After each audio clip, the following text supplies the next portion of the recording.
Hey guys, thanks for tuning in with us again. This is Brent, Alex. We're here. We're going to talk today about relationships. Building relationships. Building relationships. So we're in sales. We're in sales, and honestly, a lot of my income over the past few years has come from building relationships in a sense. But it's also one of the integral parts of my life that I focus on pretty much daily. When I take a look at the inventory of my life, I think about, how can I make my relationships better?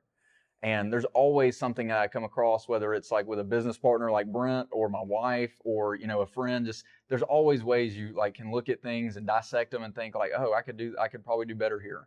Like there's definitely times where I think, like, oh yeah, I could definitely call my parents more, or I could definitely, prioritize my wife this week or this weekend or my son, these 3 hours compared to something else I could do. So I just want to talk about building relationships and kind of like, what does that mean for you? And maybe give some insight on like something that you utilize to help make your relationships more impactful. Yeah, and I think relationships are one of the most important things of life when you actually start trying to do things. People always say it's not what you know, but it's who you know. Mm. And I think there's a lot of truth The to net worth statement. Yeah, exactly. There's so many good sayings behind, building relationships. So I do think it's so important. And to answer your question, like, what do I do to try to make them better? I think it's a process and it's being intentional. So many people, for whatever reason, and I think we all struggle with it if we're being honest. A lot of times, the relationships that we enter, we think like, how is this going to benefit me? Oh yeah. And that's a dangerous place to be. And maybe it's through stuff we've done with the church Joshua's Men and some of the stuff that we've been doing as discipleship. You really change your perspective to how can I help them? Yeah. That's where you want to be with building a relationship, in my opinion. Yeah. The spirituality factor really makes those relationships like it changes your perspective on them. Correct. They go from, they're still tools. I mean, don't get me wrong. I mean, if you were friends with Donald Trump, I mean, it would still probably be cool and it'd help you out. That's right. But it's not what can I get from the guy? It's like, how can I serve others? Exactly. And flipping that around is the whole spirituality sector. Yeah. Like, and finding people who are like-minded in that has been so reciprocate cool because, you said we're business partners. Our business partnership wouldn't work unless we reciprocated actions. I care about him and his family. He cares about me and my family. I care about his mental health. He cares about my mental health. Like we both are in it together. And a lot of times relationships, when they fall apart, it's because they're one-sided. Yeah. So what I've had to do, going back to the initial question, is I really have to focus on why am I in this relationship, and am I being genuine in my approach to the relationship, or am I because I think a lot of times, like you said, being in sales, in my early sales career, I probably was more into what do I get out of this relationship? Am I going to waste my time? More like, am I going to make money or not? Exactly. Am I going to spend an hour on this conversation and make money? Where now, and maybe it's the spiritual mindset that I'm trying to adapt and live that way. It's like, if I have an hour-long conversation and business comes from it, that's great. But hopefully I can impact that person. Yeah. Hopefully I can have a good conversation with them that helps them think differently or edify the way that they do think, So or encourage them to think in a more positive light, optimistic, whatever you say. And honestly, in an hour conversation these days, it's like I bring up Jesus at some point in it, I usually do. But listen, to get to this point, like it didn't just happen overnight where you wake up and you can just go like talk to someone for hours on end. Like at least for me, it didn't happen that way. I always had a kind of a knack, but it wouldn't be as, as intentional and purposeful as it is now. And fluid, because you're very fluid with it. It's not like it's a challenge for you to talk to somebody and get to know them because you've practiced that. Correct. And there's two things to that. And that's basically just connecting with someone. Some people call it building rapport. Building rapport is not like, oh, how's the weather doing? It can be, but it's really not. Connecting with someone is when you actually care about, what's going on with them. Like I go up to people and I try to actually care about what's happening in their life compared to, oh, hey, did you see that football game the other day? All right, see ya. Like I try to be more, interested in the other person. And when you do that, the relationship, they automatically are encouraged by you and like you more. Yeah. Because you've made them feel at home or good or whatever they're, to each their own. But essentially getting to that point, connecting and getting to where I can do that. It wasn't something that I could just wake up and do. I used to go to like the gas station and like talk to the dude in the car next to me. Random people. Just random people. I was actually trying to do sales. I was trying to sell insurance, and at the time I was in Amway. Yeah. Doing that. And they so just tell you to talk to everybody. bro, they're like talk. Yeah, I mean, it's just like talk to anyone. But I needed to make an income, so it was mostly for insurance. Like there was a time where it's like, so I would go to people in bookstores, like, hey, what books are you reading? Oh, very cool. Who does your insurance? Because it's like I needed to do it. That's right. So, but doing that over and over is what got me to where it became easier. So if you're in a spot where you're like, there's no way I could, do that, or even if you're having a hard time listening to someone for 5 minutes, it's like there's a way to get better at doing that, and it's just practice. I mean, absolutely. There's never an easy track. You just said an important word, listening. Listening is so critical in building relationships because so many people, I talk to them, and you can just tell. And now the books that I've read and what I try to do with personal development, you can see in a conversation when somebody is just totally zoned out, thinking about what they're going to say next. They're not even like listening to what you're saying. And you get done saying it, and they may say something like sick and then start saying what they wanted to say. But in that moment that they weren't really listening. What if they're on the phone the whole time? They're not listening. Oh. And like, especially like that's one of the biggest things for me. Like when you're having a conversation with somebody and they start texting, I try to avoid that at all costs. Yeah. And sometimes I may have such an intentional conversation. My wife called me 5 times. I got 6 missed text messages. All this stuff happens, but I'm so trained to be in that conversation and not to be on your phone, because listening is so important in building a relationship. Because I can't stand somebody in the conversation who's not listening. I just can't now. Yeah. And a personal pet peeve is like, I really try not to be like on the phone if you're like checking out at the cash register. I don't know. It's like one of those things that might be a unique one, or maybe everybody feels like that, but literally, I like it. It just is. No one wants to feel like unappreciated or, or like what they say doesn't matter. Correct. Like nobody wants to feel that way. So sometimes that we do it unintentionally, of course, but we try our best to not make that happen. That's exactly right. So as far as what else you got on relationships, because when I think about relationships, I think about the people closest to me. I think about checking in with friends. And then I also think about business relationships. But what would you recommend to someone who's out there who's like, what if they're in this spot in their network where they're like, hey, I really need to improve my network. I really need to improve my environment. I need to build these relationships to change my life. What would you recommend them do? I would recommend them finding people in, like, if you're interested in getting to a certain field, find somebody in that field that you connect with and be genuine in your approach. Like, don't go at that person saying, hey, I need to get to know this guy's information and get his information and the contacts that he has so I can go be successful. That's not a good recipe. But be genuine in your approach to, hey, can I help you? Like if you get a part of a group, like if it's business related, get in with someone that you can actually help improve their life, and be completely transparent on why you're even wanting to help them. Like, hey, I want to help you. And at the same time, make I want to get into this field. That's so true. You know? And if you want to show value to someone in business, send them a referral. If you want to show value to someone else and say, hey, I value that business owner, I value that guy, send them a referral. Like if it's a realtor that send them somebody. If it's somebody that does whatever they do. And don't expect anything in return. Don't expect anything back. Nope. But that's the point being, is that you have showed value in their life. That's right. And it might be 3 months from then, it might be 2 years from then, but one day they will go, oh, I remember when he gave me, and it connected me to because this is a connected world. That's right. We like go on our phones and just search people's names. Sometimes when I'm doing sales calls, dude, I'll call someone with a unique name and I just go and look at Facebook and just see like, who is it? Yeah. While it's still ringing other people. That's so true. It's just like, that's how connected we are.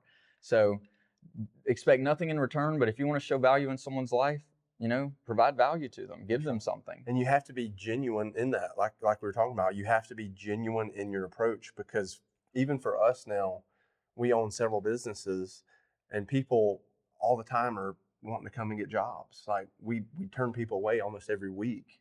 And then at times it's because we didn't think they were genuine in their approach. It was like, this guy's just wanting to get information from us so he can go do his own thing. And that's fine. I think if somebody came to us and said, hey, my vision is to open up an insurance agency, and I want to come work for you for a year and learn from you, and I'm going to bust my butt for you and make you a lot of money and bring a lot of value to you, we would probably consider mentoring that guy. But when you see somebody that comes in with bad intentions, a lot of times you can see through that, you Yeah. know? So it's so critical that you are genuine in your approach. Yeah. And relationships are also something that you want to be super disciplined with. Like, honestly, like at this point in my life, I've mentioned it before, but I have a family and I have to like really be intentional with my time. If there's someone that's not feeding, my environment, then that relationship, I'm going to be disciplined with it. I'm going to say like, all right, well, I'll maybe hang out with you once a month instead of every day like I was, or whoever, different people, different worlds, different examples, but you have to be disciplined with the relationships and know That's where such a you good want to point. spend your time. We're talking about your environment. That's right. Like your relationships are your environment. Me and Ryan were actually talking about this last week, but as I've gotten older, my circle has gotten smaller, but it's gotten better. Like the people in my circle now are people like you, people like Rob, and I still got friends that are in that circle from even high school that are very loyal. They're great friends, but there's very few people that I'm like, hey, you want to come do life with me now, because I have these great relationships, and from a time standpoint, Like it's hard. it's hard. So the point that I want to make here is that I think it's better to have a smaller, great circle of people in your life than a huge circle, like Alex said, where you're not really getting fed in that relationship, but you're killing yourself to try to manage all of these relationships. I think it's better, especially where I'm at in my life, to have a smaller but better circle. Yeah, and I'm sure most people would agree because most people have things they're trying to prioritize and they're trying to do with their lives. Yeah. You hit on a point. It was that whenever you have multiple people around in your life, we're not saying don't grow a big network. Like you can still have a huge network. Like there's people with 1 million followers on whatever social media platform. They still may have a small circle of individuals that mentor them, that they take advice from, or that they actually spend the weekends or whatever time with. That doesn't mean they don't have a network or whatever, 500,000, 1 million. That's right. So it's still, you can still grow a huge network and have impactful relationships within it. Absolutely. And I think it's all seasonal too. Like when I was in my early 20s and didn't have a wife and didn't have things that, really control my time, man, I had way more friends. I was, people would hit me up randomly, hey, you want to go to the Hawks game tonight? Yeah, bro, let's go. I know I hadn't talked to you in 2 months, but that sounds fun. Yeah. Like it was 7 so days a much week. easier to do stuff like that. Now, like you said, especially throw kids into the equation, you really do have to protect that. And then that's also why it's so critical to have these good relationships, to have the good ones. Yeah. So you do have, because dude, I enjoy our time together. I enjoy my friends' time together so much. And if I didn't have that, it would just, life wouldn't be as good. No, So these relationships are so critical. So I'm not sitting here telling you, kick everybody out of your friend group. Unless I'm saying, find the people that you really trust and that you have a good relationship with, and make those relationships way better before you try to just have all of these, crazy relationships that you can't really, feed each other from. And going back to the connecting, I mean, if you're like trying to work out 4 days a week, I mean, just find like 2 friends that work out 5 days a week and see what happens. Exactly. Like you can hold each other accountable. You can connect on that. You can like you just never know. You're going to get a new perspective because you're going to have a new relationship. That's exactly. It's like, that's the whole point. That's the big picture. And I think one other thing that I want to touch on before we get out of here is the integral piece of a relationship. Because character shows. It's so critical. How many times have you had a falling out with someone where you never imagined that they would do something, whether it be ethical, they lied or whatever, and now that relationship, that bridge is completely burned. Yeah. And I never, I have a lot of friends who've been friends with me for a long time because I'm loyal, they're loyal, we're honest. Both of us are honest in the relationship. So I think that is a very critical piece in building relationships, is that you're honest, that you're integrable, that you do what you say you're going to do. Like if you tell your buddy you're going to show up, show up. If you tell your buddy you're going to help them move. Whatever it is, but so many, for me, relationships have been ruined because it's like, man, I'm just tired of the same thing. He's just getting let down. Yep. And I will say, like, I can relate to you on the relationships. Like to get the relationships of 15 years, of 12 years, 10 years, 20. It's like you have to do what you say you're going to do. That's right. Like that's the only way to get there. And so, yes, to all that. I had a high school baseball coach said it best. Mark Bowles, shout out. He said, integrity is what you do when nobody's looking. So true. And it's like, that comes with relationships that like you have where, if you're thinking like, man, I probably don't even want my girlfriend or spouse to hang out with them. Like that's one that you probably need to reconsider. Yep. That's the integrity piece. Like the character shows. And if you feel like that, you need to just analyze the situation. But going back to the integrity, without integrity, a relationship can't exist, in my opinion. Yep. Like without integrity, it's not going to happen, It's so true, especially or it's going to be toxic. talk about marriage, talk about, your close friends. I can trust Alex with anything, my bank account, my wife. Like, I'm not concerned. If I had to send Alex over to my house to help my wife do something and I wasn't there, I would trust them. There's some people that I wouldn't want in 10 miles of my house if I wasn't around my wife. So that's a very important part to our friendship, is that I can trust them. And I think when you're thinking about the relationships, and again, I think it's so critical for us to eliminate our ego with this, because relationships are what make the world go round. It's another thing that's mandatory. I was reading a book the other day, and it was like talking about arguments, and it said, if you're in an argument, are you looking to win the argument, or are you looking for the truth? Like, and I was just like, whoa, it like slapped me. I was like, dang, man.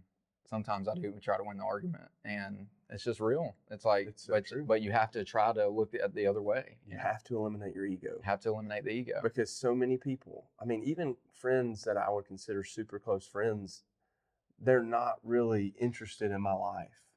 And that's because I think that's a side effect of an ego of, man, I love Brent, but I'm not really, like, some friends have never asked me, like, how's your family doing, man? How's life going? Like, before we and Alex were just talking, and our lives are so intertwined. Sometimes I'm just like, I need to stop and ask Alex, like, how's your life going outside of work? And I literally did that before we got on the podcast today, because I care about him. And he does the same thing to me. And that's the kind of friends I want in my life, that really care about, how am I doing? How's everything going, brother? Like, are you doing okay? Random calls. You mentioned it earlier.